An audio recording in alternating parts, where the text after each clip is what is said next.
வால்பறவை YouTube நேயர்களுக்கு வணக்கம். நான் ஆயுர்வேத மருத்துவர் சந்தியா. இப்போது நிறையா இந்த குளிர்காலத்தில் என்ன பிரச்சனைன்னு பார்த்தீங்கன்னா, எல்லாத்துக்கும் இருமல் ரொம்ப பெரிய பிரச்சனையாக இருக்குது. மருந்து சாப்பிட்டாலும் பஃப் எடுத்தாலும் இருமல் ஸ்டாப் ஆகலை. படுத்தா குத்தி குத்தி இருமல் வருது. ஏதாவது நம்ம என்ன பலகாரங்கள் சாப்பிட்டா அப்படியே எக்கி எக்கி இருமல் வருது. அதுக்கப்புறம் பார்த்திங்கன்னா, நம்ம எங்கேயாவது குளிர்காலத்தில் ட்ராவல் பண்ணுறப்போ அதிகாலை நேரம் வாக்கிங் போகிறவங்க இந்த மாதிரி இருக்கவங்களுக்குலாம் இருமல் ரொம்ப ஜாஸ்தி வருது.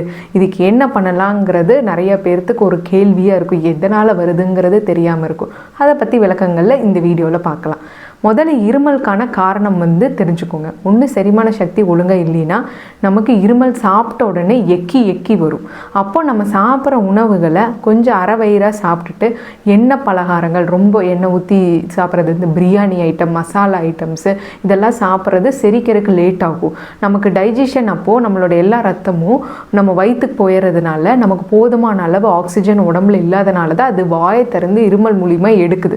அப்போது நம்ம கொஞ்சம் இந்த மாதிரி ஹெவி ஃபுட்ஸு, நான்வெஜ்ஜு இந்த மாதிரி நீங்கள் சாப்பிட்றப்போ கொஞ்சம் அரை வயிறாக சாப்பிட்டதுக்கப்புறம் வர எக்கி எக்கி வர இருமலை நம்ம பாதுகாத்துக்கலாம். அப்புறம் அதிகாலை நேரத்தில் வாக்கிங் போகிறவங்களுக்கு வர இருமல் என்ன ஆகும்னா, நமக்கு அந்த மூச்சு குழாய் துவாரம் சுருங்கிடும்.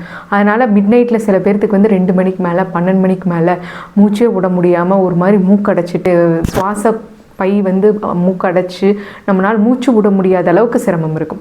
அந்த மாதிரி இதை பாதுகாத்துக்கணும்னா, இந்த பனி ரொம்ப வறட்ட பனியாக இருக்குது. அப்போ அதில் பாதுகாத்துக்கணும்னா காதில் காட்டன் வச்சுக்கிட்டு ஒரு மஃப்ளர் கட்டிக்கிட்டு அப்புறம் நீங்கள் வாக்கிங் போனீங்கன்னா, பனி இருக்குது அதனால் ஒன்றும் ஆகாது அப்படிங்கிறத விட பனி நம்ம உடம்பை தாக்காமல் இருக்கிறதுக்கான பாதுகாப்புகளை பண்ணிட்டீங்கன்னா இந்த மாதிரி மூச்சுக்குழாய் துவாரம் சுருங்காமல் உங்களுக்கு மிட் நைட்டில் மூக்கு அடைக்காமல் இருக்கிறதுக்கான வழிகளாக இருக்கும். அதே மாதிரி படுத்தா நிறையா பேர்த்துக்கு குத்தி குத்தி இருமல் வரும். ஒன்றுமே இருக்காது, காலையில் நல்லா இருப்பேன், பேசுவேன், பண்ணுவேன், எல்லாம் இருக்கும். ஆனால் தூங்க போகிறப்போ மட்டும் குத்தி குத்தி இருமல் வரும். அது பார்த்திங்கன்னா உங்களோட உள்ளுக்குள்ளே இருக்க அந்த சிறுநாக்கு அந்த பெரிய நாக்கு மேலே முட்டி இருந்தால் மட்டும்தான் அந்த குத்தி குத்தி குத்தி அந்த இருமல் வரும். இது ஆயுர்வேதத்தில் நம்ம என்ன பண்ணுவோம் அப்படின்னு பார்த்தோம்னா, நமக்கு ஆயுர்வேத பொடி இருக்குது. அந்த பொடி அந்த நாக்கில் நம்ம வைக்கிறப்போ, நாங்கள் டங்க் ஓப்பன் பண்ணி அந்த நாக்கில் வைக்கிறப்போ அந்த சிறுநாக்கு சுருங்கிடும். அதனால் உங்களுக்கு குத்தி குத்தி அந்த இருமல் வர்றது நம்ம அப்படியே ஸ்டாப் பண்ணிடலாம். ஸோ 2 விதமான இருமல் இருக்குது. ஒன்று சளி கட்டின இருமல், இன்னொன்று உஷ்ணத்தினால வர இருமல்.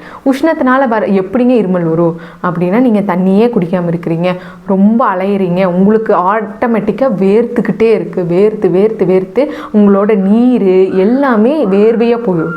அப்போ உஷ்ணம் பாடி ஹீட் ஆயிடும். ஹீட் ஆனால் வரட்டிருமல் மாதிரி சும்மா இருமிகிட்டே இருப்போம், கவமே வராது.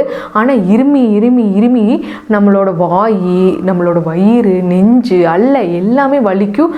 உணவு குடல் ரொம்ப புண்ணாயிடும். ஸோ அந்த மாதிரி இருமல் வராமல் இருக்கணும்னா நம்ம எந்த மாதிரி உணவுகள் எடுத்துக்கணும்னா, கம்பல்சரி வரட்டிருமலுக்கு நெய் எடுத்துக்கணும். வெறும் வயிற்றில் காலையில் 1 ஸ்பூன் நெய் சாப்பிட்டு சுடுதண்ணி குடிக்கிற பழக்கத்தை நீங்கள் கொண்டு வந்துடுங்க. அதுக்கப்புறம் கம்பல்சரி நீங்கள் சாப்பிட்ற சாப்பாட்டில் எல்லாமே பருப்புலையாகட்டும் சரி, ரசத்துலையாகட்டும் சரி, கொஞ்சம் ஒரு அரை ஸ்பூன் நெய் விட்டு சாப்பிடுங்க.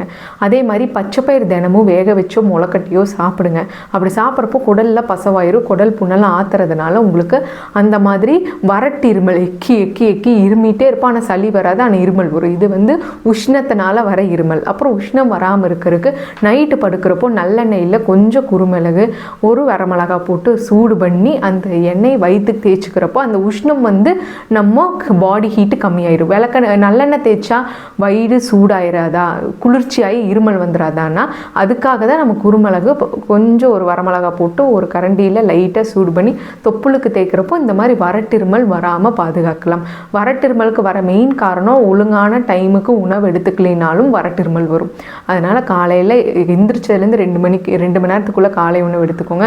மத்தியானம் பசிக்குது, உங்களுக்கு வரக்கு லேட் ஆகுது அப்படின்னா எங்கேயாவது பக்கத்துலையாவது ஏதாவது லிக்விடோ, ஒரு மோரோ, கம்பங்கூழோ அந்த மாதிரி குடிச்சிக்கோங்க. பட் வெறும் வயிறாக சாப்பிட்றதுனால தான் அந்த வரட்டிருமல் வருது. அதனால் எண்ணெய் பலகாரங்கள் ஜாஸ்தி எடுத்துக்க வேண்டாம். டீ, வடை, போண்டா, பஜ்ஜி இந்த மாதிரி விஷயங்களில் தவிர்த்துக்கிட்டிங்கன்னா வரட்டிருமல்லேருந்து பாதுகாத்துக்கலாம்.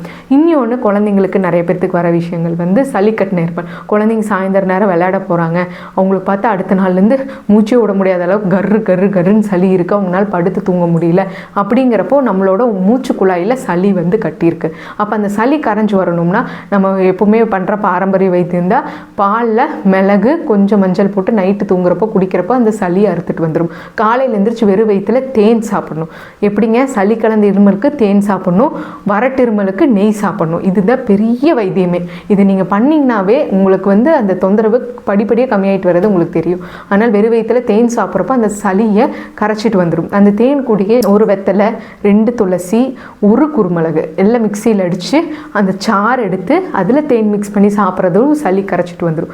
அலோபதி மாத்திரை சாப்பிட்டாலும் சரி, பஃப் எடுக்கிறீங்கனாலும் சரி, இந்த மாதிரியான ஹோம் ட்ரீட்மெண்ட்ஸு செய்கிறப்போ உங்களுக்கு சீக்கிரமாக இந்த சளியிலேருந்து ரெடி ஆயிடும். அப்புறம் நிறைய பேர்த்துக்கு தெரிஞ்சிருக்கு, சளியா, இருமலா, காய்ச்சலா, உடம்பு வலியா, எல்லாத்துக்குமே நம்ம வந்து பீடியாட்ரிஷியன் தான் போகணும். அப்படி இல்லை, நாடி பார்த்து கொடுக்குற ஆயுர்வேத ட்ரீட்மெண்ட் உங்களுக்கு 15 நாள் இல்லை 1 மாதம் சளி கம்ப்ளீட்டாக ரெடி ஆயிரும்.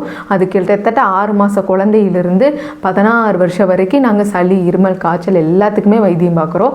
அப்படி கம்ப்ளீட்டாக ரெடாடிகேட் மட்டும் ஆகிறது இல்லாமல் அடுத்து வராமல் பாதுகாக்கிறதுக்கான இம்யூனிட்டி மெடிசன் ஆயுர்வேதத்தில் இருக்குது.